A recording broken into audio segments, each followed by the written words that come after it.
Hello, handheld gamers. Well, what a start to 2025 it has been. We've seen some amazing announcements already from CES, from Lenovo regarding the Legion Go S and the Legion Go 2.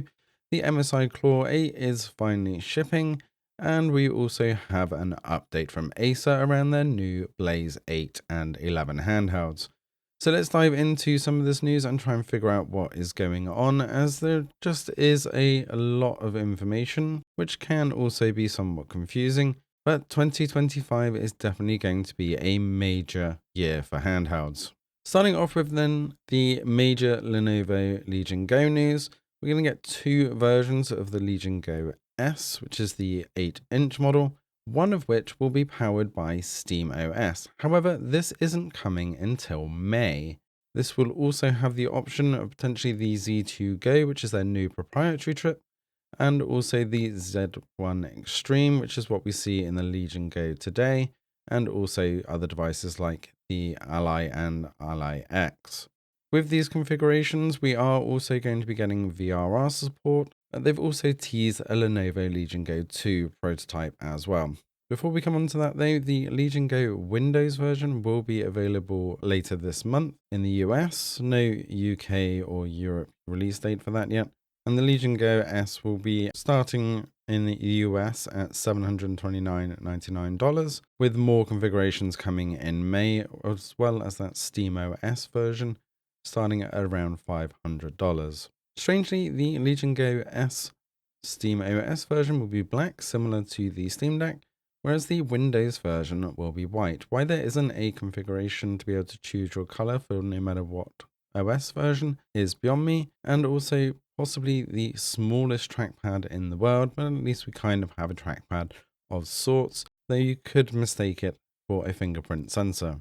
They also revealed the Legion Go 2 prototype, which is an 8.8-inch device, but will be OLED and also have variable refresh rate. Something that I kind of overlooked is all of these will actually have native landscape screens, which makes a huge difference when it comes to proprietary tech, especially with the implementation of AFMF.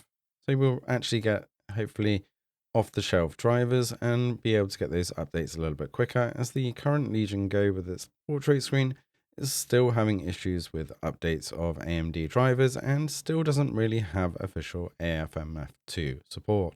For the Legion Go 2 though, as they have only announced it as a prototype, all of these specs are subject to change, but they are pushing a Z2 Extreme with RDNA 3.5 with up to 32 gig of RAM and 144 Hz OLED variable refresh rate display. Lenovo are also pitching up to a 2TB SSD and a 74 watt-hour battery, but whether we will actually see that this year or not is still yet to be seen.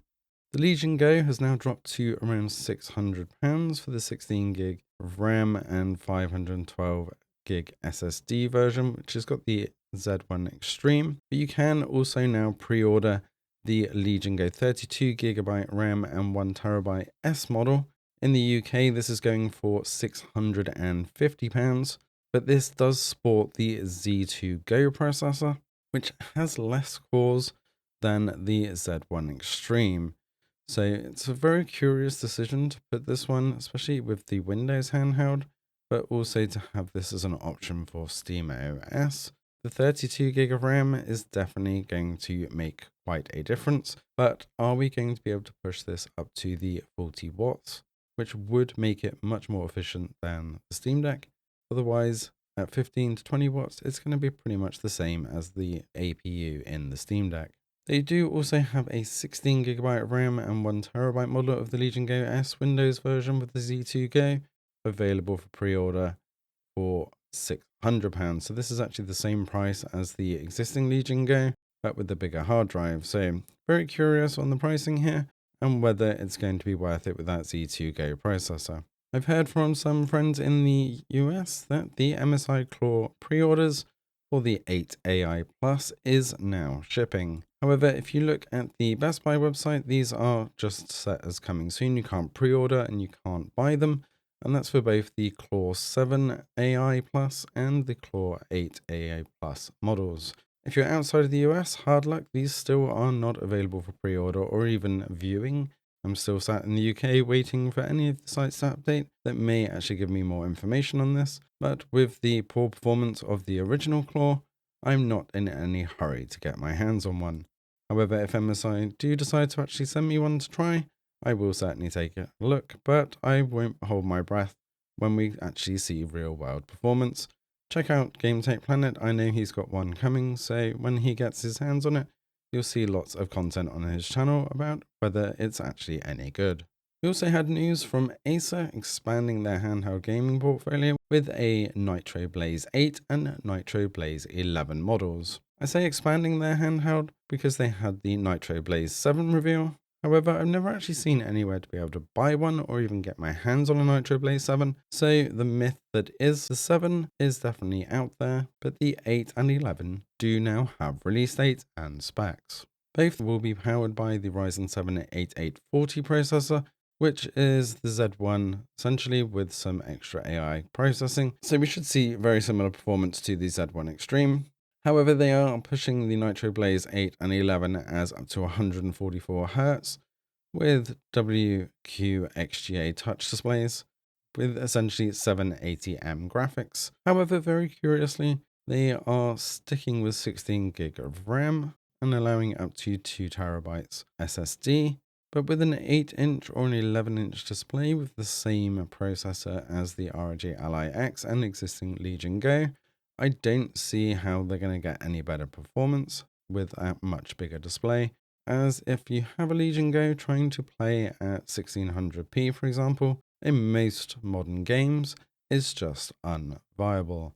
Even pushing it plugged in at 30 watts, you do not get good performance and you have to end up knocking the resolution down to 800p to get anything decent. So having a massive screen and an 11-inch as well is going to be really hard to hold on to. So I think the Nitro Blaze 8 is just about going to be on par with the ROG Ally, but I think this is probably a year or two late. Especially when you look at the timing and the price, the Nitro Blaze 8 will be dropping in Q2 and starting at $900 or just under €1,000, and the Nitro Blaze 11 will be starting at just under 1100 USD and almost €1,200.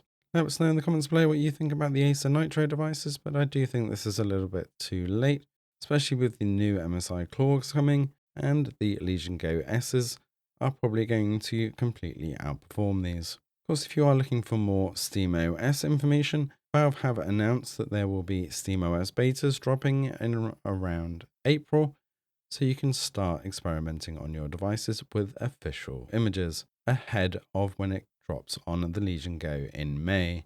So much information already to start off 2025. Let us know in the comments below what you're most excited about. Thanks for watching, and see you in the next one.